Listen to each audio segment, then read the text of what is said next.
This is my PNH discussion number 2, and for this discussion we were given a prompt. The prompt reads, you're working as a community organizer who works with the Allendale, Michigan community to advocate for better housing.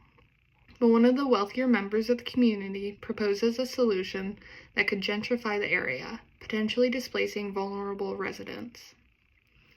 Question 1 is, how would you respond to this proposal? First, I would respond to this proposal by making sure the people who would potentially suffer had a voice. This proposal will negatively affect a lot of people who some may not care about, but making sure that these people have a voice is really important, and making the negative effects of the proposal known and hopefully showing people why this proposal would have a negative impact on the community.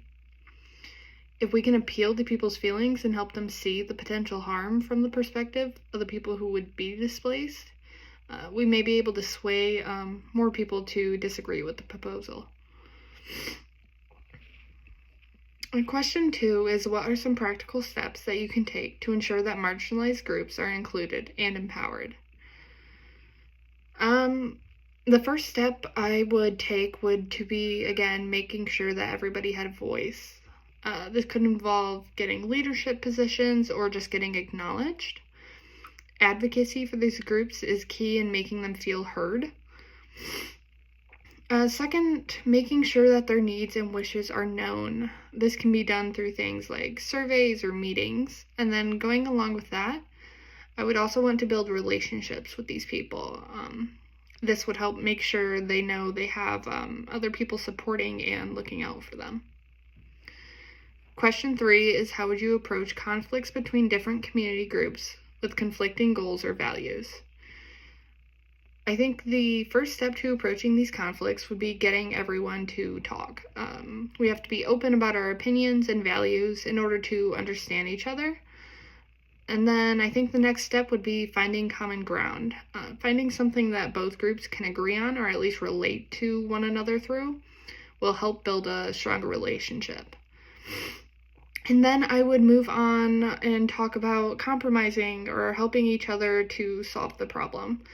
Working together will bring about more success than working apart would. Another important factor in this is, again, making sure everyone has a voice. Making sure everyone from all groups feels heard will foster better relationships between the groups. Question 4 is, what happens when you're told that you must choose between the interests of a powerful external actor and the needs of the community that you are organizing? Respectfully, I would choose to help the community. In this scenario, the interest of powerful external actors leads to harm for other people. And the most ethical proposal would be the one that does not harm others in order to benefit some. Therefore, ethically and personally, I would choose to help the community, especially as the community organizer. My duty is to the people living in the community. Question 5 is, how can you as the community organizer ensure that short-term gains do not undermine the long-term integrity of the community?